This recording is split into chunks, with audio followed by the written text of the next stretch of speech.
నమస్తే welcome to our channel. Pushpa 2 the rule movie rule చేస్తోందనే చెప్పుకోవచ్చు. ఫస్ట్ నుంచి సినిమా అనుకున్నప్పటి నుంచి కూడా 1 అయిపోయినప్పటి నుంచి కూడా దీని గురించి బజ్ ఎక్కువగా ఉంది. ఇంకా ఎప్పుడైతే టీజర్, ట్రైలర్ ఇలా పుష్ప పలానా డేట్‌లో అనుకోక ముందు నుంచి కూడా కొన్ని సిట్యుయేషన్స్‌లో పుష్ప 2 పేరు వినిపిస్తూనే ఉంది. సో ఇది వివాదాలతోనే మొదలైంది, వివాదాలతోనే ఎండ్ అవుతుందా అననే అనిపిస్తోంది. ఎందుకంటే ఇప్పటికీ శ్రీతేజ ఇంకా కోలుకోలేదు. అటు కొన్ని సద్దుమణుగుతున్నాయి అనుకున్న తరుణంలో రోజుకొకటి కొత్తది వస్తూనే ఉంది. అయితే అల్లు అరవింద్ గారు నిన్న శ్రీతేజాని చూడటానికి హాస్పిటల్‌కి విజిట్ చేశారు. దీని గురించి ఇప్పుడు మళ్ళీ చర్చ మొదలైంది. ఇదేదో ముందే వెళ్ళుంటే బావుండేది కదా అని కొంతమంది వాదిస్తున్నారు. అసలు నిజంగా అల్లు అర్జున్ తప్పే చేశాడా? అల్లు అర్జున్ వల్లనే ఆఫ్‌కోర్స్ తప్పు అయినా కానీ ఇంతలా అల్లు అర్జున్‌ని టార్గెట్ చేయడానికి కారణం ఏంటి? ఎవరైనా కావాలని చేస్తున్నారా? దీని నుంచి బయటకొచ్చే ఛాన్సెస్ ఎలా ఉన్నాయి? ప్రస్తుతం మనతో పాటు మన స్టూడియోలో ఉన్నారు చిలగట్టు శ్రీకాంత్ గారు. వారితో మాట్లాడి పూర్తి వివరాలు తెలుసుకుందాం. నమస్తే సార్. నమస్తే సార్, సో చాలా లెంతీ ఇంట్రొడక్షన్ ఇచ్చేసాను అనుకుంటాను. కానీ ఏంటంటే నేను కూడా కొన్ని ఇంటర్వ్యూస్ చేస్తూ ఉన్నాను కాబట్టి నాకు ఈ ప్రశ్నలన్నీ ఉన్నాయన్నమాట. నిజంగానే అల్లు అర్జున్ ఆఫ్‌కోర్స్ అక్కడికెళ్ళడం తప్పు. అక్కడ అనుకోని సంఘటన జరిగింది. కానీ అల్లు అర్జున్‌ని ఒకటేసారి అందరూ అటాక్ చేసినట్టుగా ప్రతి ఒక్కళ్ళు ఆయన గురించి మాట్లాడుతూ ఉన్నారు. అలాగే అల్లు అరవింద్ గారు కూడా నిన్న శ్రీతేజని వెళ్లి చూసొచ్చారు. రైట్, ఫ్యామిలీని కలిసేసి వచ్చారు అనుకోవచ్చు, డాక్టర్స్ ని కలిసేసి వచ్చారు అనుకోవచ్చు, ఏదైనా. అయితే ఇదేదో కొంచెం ముందే చేసి ఉండొచ్చు కదా అన్న టాక్ వినిపిస్తోంది. ఎందుకని ఆయన ముందు వెళ్ళలేకపోయారు? ప్రియా గారు, ఇప్పుడు ఇక్కడ ఏంటంటే అల్లు అర్జున్ గారు థియేటర్కి వెళ్ళడం తప్పు అని నిర్ధారించినటువంటి వారు ఎవరు అన్నది ఇక్కడ ముందుగా ఒక అంశం మనం ఇక్కడ తీసుకోవాలి. ఎందుకంటే థియేటర్ వాళ్ళు మేము రావద్దని చెప్పామని ఒకసారి చెప్తున్నారు. తర్వాత గత 30 సంవత్సరాలలో చాలాసార్లు అల్లు అర్జున్ గారి ఆ థియేటర్కి రకరకాల సందర్భాలలో ఆయన సినిమాలు విడుదలైనప్పుడు కావచ్చు, ఇతర హీరోల సినిమాలు విడుదలైనప్పుడు కావచ్చు, గతంలో చిరంజీవి గారి సినిమాలు విడుదలైనప్పుడు కావచ్చు, ఆ థియేటర్కి వచ్చిన సందర్భాలు ఉన్నాయి. అల్లు అర్జున్ గారు ఏమనుకున్నారంటే థియేటర్ వాళ్ళు భద్రతా కారణాలని వాళ్ళు చాలా పటిష్టంగా ఏర్పాటు చేసి ఉంటారని తన వ్యక్తిగత భద్రత ఎవరైతే ఉన్నారో భద్రతా సిబ్బంది వాళ్ళతో అల్లు అర్జున్ గారు థియేటర్ దగ్గరికి వెళ్ళటం జరిగింది.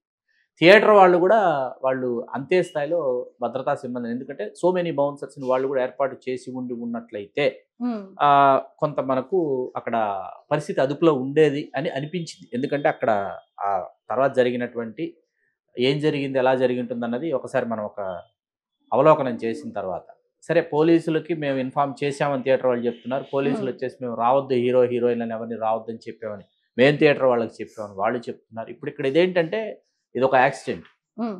ఇక్కడ ఆర్య సినిమా విజయయాత్రలకి మేమందరం కూడా వెళ్ళినప్పుడు మొత్తం ఆంధ్రప్రదేశ్, మొత్తం ఉమ్మడి ఆంధ్రప్రదేశ్లో తెలంగాణ ప్రాంతంకి వచ్చేటప్పుడు నల్గొండ జిల్లాకి వెళ్ళేటప్పటికి ఒక థియేటర్లో విద్యుత్ షాక్ గురై ఒక అభిమాని చనిపోవడం జరిగింది. 17-18 సంవత్సరాల అబ్బాయి. అది థియేటర్ భద్రతా వైఫల్యం అయినప్పటికీ తర్వాత విజయయాత్రల్ని రద్దు చేసుకుని అల్లు అర్జున్ గారు, దిల్ రాజు గారు, సుకుమార్ గారు, బన్నీవాస్ గారు అందరూ ఉన్నాం, మైసెల్ఫ్, అల్లు శిరీష్ అందరూ ఉన్నాం. అందరం మార్చురీకి వెళ్ళి ఆ తల్లిని ఎవరైతే ఉన్నారో ఆ తల్లి తండ్రుల్ని పరామర్శించి అంత్యక్రియలు మొత్తం నిర్వహించి ఆ తర్వాత ఆ కుటుంబానికి, ఎందుకంటే కొడుకుని కోల్పోయిన కుటుంబానికి అల్లు అర్జున్ గారు, ఆ థియేటర్ సిబ్బంది, డిస్ట్రిబ్యూటర్స్, దిల్ రాజు గారే డిస్ట్రిబ్యూషన్ తెలంగాణ, నిర్మాత కూడా ఆయన, అందరం కలిసి వాళ్ళు ఒక మొత్తాన్ని కుటుంబానికి అప్పుడు అందజేయడం జరిగింది. అలా జరుగుతుందని ఊహించి ఎవరు అక్కడికి వెళ్ళరండి. కానీ దానికి దీనికి డిఫరెన్స్ అనేది ఉంది. సో అంటే అప్పుడు సిచ్యువేషన్స్ వేరు, ఇప్పుడు సిచ్యువేషన్స్ వేరు.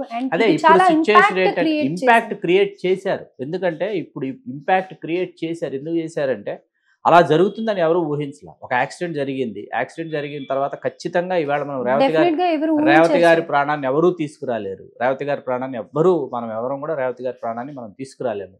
అయితే మీరు ఏమన్నారంటే ముందుగా ఎందుకు అరవింద్ గారు వెళ్ళలేదు అని మీరు ఇక్కడ ప్రశ్నని లేవనెత్తారు. ఇప్పుడు అక్కడ ఏంటంటే ఆ సంఘటన జరిగిన తర్వాత మీకు వెంటనే ఏంటంటే పోలీసులు కానీ ఏదైతే చట్టం ఏదైతే ఉందో అది తన పనిని తాను చేసుకునే దిశగా వాళ్ళకి ఎఫ్ఐఆర్ నమోదు చేయటం, కేసు ఫైల్ చేయటం, ఛార్జ్షీట్లో A1 నుంచి ఇప్పుడు A11 అల్లు అర్జున్ గారు అని చెప్పి వాళ్ళు అదంతా వాళ్ళు ప్రొసీజర్ చేసిన తర్వాత అసలు వెళ్ళకూడదు. ఇప్పుడు అలా అరవింద్ గారు వెళితే ఏమవుతుంది, లేకపోతే అల్లు అర్జున్ గారు వెళితే ఏమవుతుంది, పరిస్థితులు ఎట్లా ఉంటాయి. ఇప్పుడు అల్లు అర్జున్ గారు వెళ్ళటానికి లేదు, కేసు నడుస్తుంది కాబట్టి అల్లు అర్జున్ గారు వెళ్ళటానికి లేదు, ఆయన కేసులో ఉన్నారు.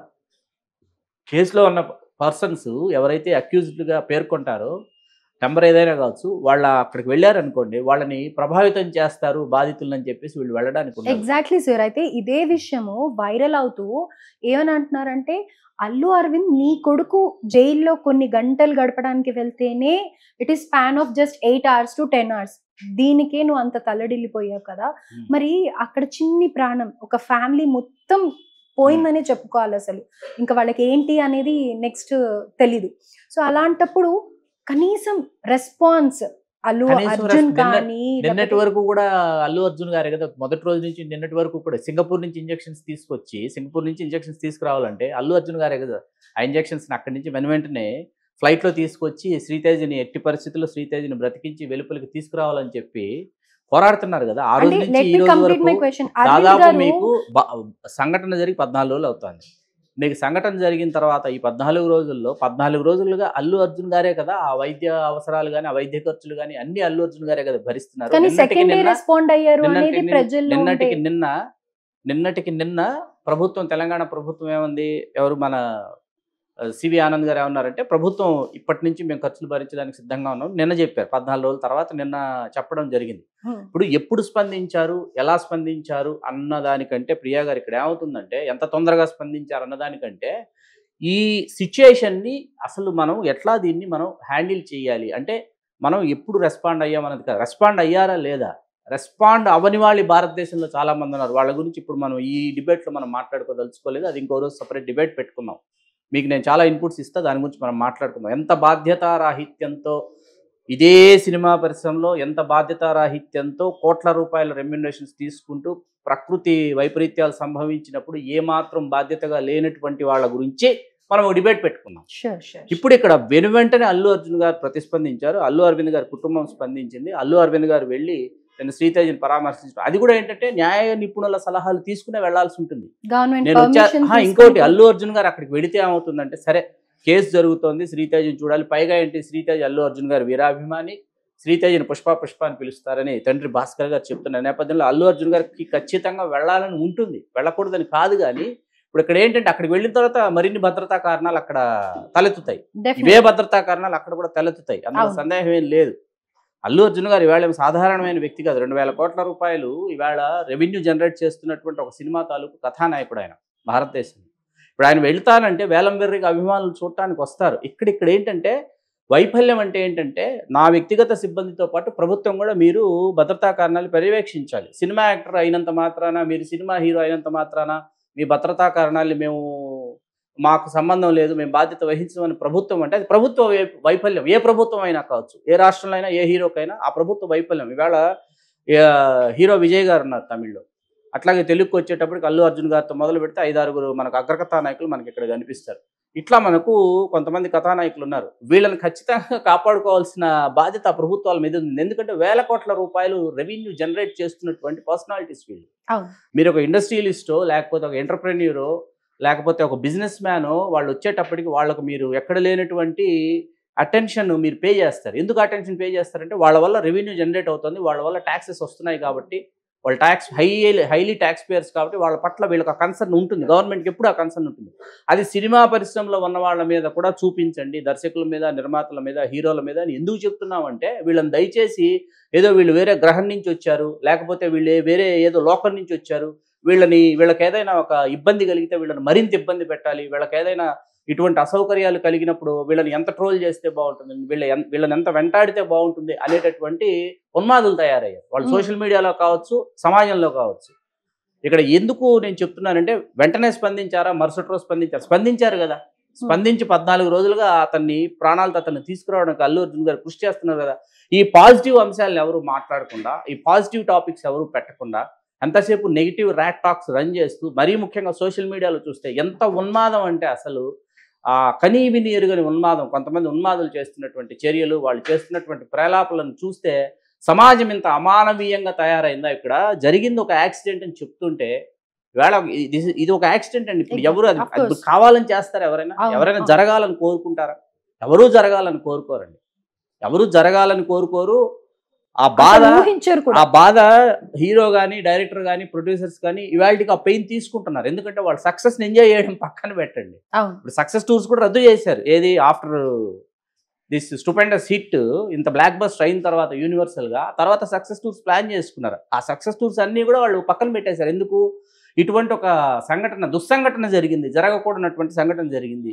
జరిగినప్పుడు మానవత్వం ఉన్నటువంటి వాళ్ళగా మనం దీన్ని బాధ్యతగా తీసుకుని మనం సక్సెస్ టూర్స్ రద్దు చేసుకుందాం అని చెప్పి పుష్ప 2కి సంబంధించిన సక్సెస్ టూర్స్ అన్ని వాళ్ళు రద్దు చేసుకుని వాళ్ళు శ్రీతేజని ఏ విధంగా అయినా సరే ప్రాణాలతో అతను బయటికి తీసుకురావాలని అవసరమైనటువంటి అత్యున్నతమైనటువంటి వైద్య సౌకర్యాలు కూడా అతనికి అందించి అతన్ని వెలుపలికి తీసుకురావాలని ప్రయత్నిస్తుంటే మీరు వెళ్ళలేదు, నువ్వింకా వాళ్ళ ఇంటికి ఎందుకు వెళ్ళలేదు అంటే, ఇప్పుడు ఆయన వెళ్తారు. ఇప్పుడు భాస్కర్ గారిని పరామర్శించడానికి ఆ తల్లి లేనటువంటి ఆ అమ్మాయి ఉంది, ఆ అమ్మాయిని పరామర్శించడానికి ఆ ఇంటికో ఆ కాలనీకో అపార్ట్మెంట్కో వెళతారు. అక్కడ భద్రతా కారణాలు ఈయన వ్యక్తిగత సిబ్బందితో పాటు ప్రభుత్వం కూడా తీసుకోవాలి కదా.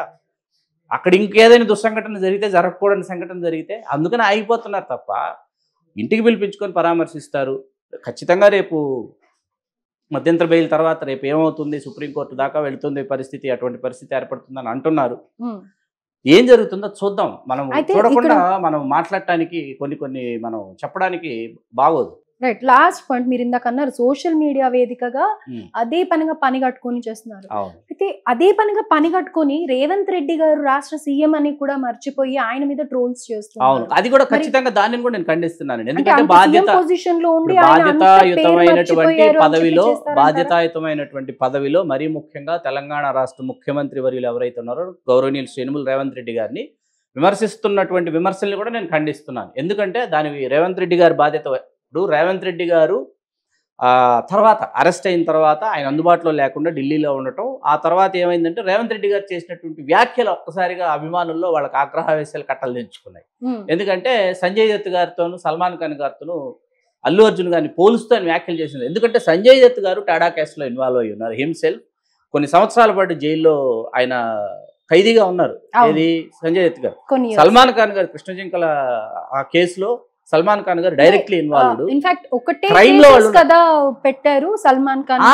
అదే అక్కడికే వస్తున్నా. ఇప్పుడు ఏంటంటే వాళ్ళు క్రైమ్ లో డైరెక్ట్లీ వాళ్ళు ఇన్వాల్వ్డ్ అండి. ఫర్ యువర్ కైండ్ ఇన్ఫర్మేషన్, వాళ్ళు క్రైమ్ లో డైరెక్ట్ గా ఇన్వాల్వ్ అయి ఉన్నారు. ఇన్వాల్వ్ అయిన వాళ్ళతో మీరు అల్లు అర్జున్ గారిని మీరు ఎట్లా పోలుస్తారు? అక్కడ జరిగింది ఒక యాక్సిడెంట్. ఇప్పుడు ఒక హంతకుడిగా లేకపోతే ఒక క్రిమినల్ గా మీరు అల్లు అర్జున్ గారిని మీరు సంబోధిస్తూ ఈ తెలంగాణ భూభాగంలో ఈ తెలంగాణ రాష్ట్ర నడిబొడ్డున జీవిస్తున్నటువంటి ఇంత స్టార్డమ్ వచ్చినటువంటి ఒక ఐకాన్ స్టార్ అల్లు అర్జున్ గారు ఈ రాష్ట్రంలో, మీ రాష్ట్రంలో ఆయన తెలంగాణ పౌరుడిగా తెలంగాణ వారసత్వాన్ని ఇక్కడ ఆయన కొనసాగిస్తూ ఆయన ఇంత పెద్ద స్టార్ హీరో, యూనివర్సల్ హీరో ఇవాళ ఇక్కడ ఉన్నందుకు మీరు ఆయనని ఏదో విధంగా మీరు ఆయనని ఈ సమస్యలో నుంచి ఆయన ఎలా బయటపడతాడని చెప్పి మీరు అనునయ వాక్యాలు చెప్పడమో లేకపోతే చట్టం తన పని తాను చేసుకుపోతున్నటువంటి దిశగా ఇది ఆయన అరెస్ట్ అనేది చాలా బాధాకరమైన విషయం అండి.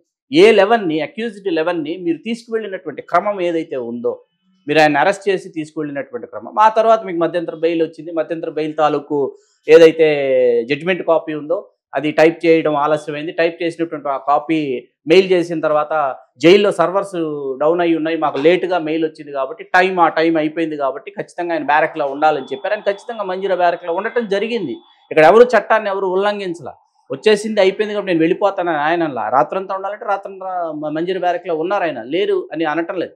ఇక్కడ ఏంటంటే ఒక్క ఉదుటన మీకు ప్రపంచవ్యాప్తంగా ఇంత పెద్ద ఘన విజయం సాధించిన తర్వాత, అంత ఘన విజయం సాధించినటువంటి హీరో మీ భూభాగంలో ఇక్కడ మీ రాష్ట్రంలో ఇక్కడ జీవిస్తున్నాడు. ఆయన మీకు అర్థమవుతుందని నేను చెప్పింది. మీరు అటువంటి ఒక హీరోని మీరు కాపాడుకోవాలంటే ఇప్పుడు ఈ కేసులో నుంచో లేకపోతే నిజంగా ఆయన వల్లే తప్పు జరిగిందని రేపు తీర్పు వచ్చింది అనుకోండి, దాని నుంచో మీరు బయటపడవేయమని ఎవరు ఇక్కడ చెప్పడం లేదండి. ఆ విధంగా ఎవరు మాట్లాడటం లేదు. కానీ మీరు నిజంగా ఒక క్రిమినల్ని ట్రీట్ చేస్తారో మీరు అట్లా ట్రీట్ చేస్తున్నారు. అయితే దీనికి ఇంటెన్షనల్ గా ఆయన ఇరికిచ్చారని అంటారా ఎవరన్నా? ఇంటెన్షనలా లేకపోతే నాన్ ఇంటెన్షనల్ అన్నది కాదండి. దీనికి చాలా కారణాలు ఉన్నాయి. ఈ చాలా కారణాలు మాట్లాడుకోవాలంటే మనం ఇంకొక 4 వారాలు మనం ఎదురు చూద్దాం. 4 వారాల తర్వాత చాలా విషయాలు, సంక్రాంతి తర్వాత చాలా విషయాలు మాట్లాడుకుందాం మనం.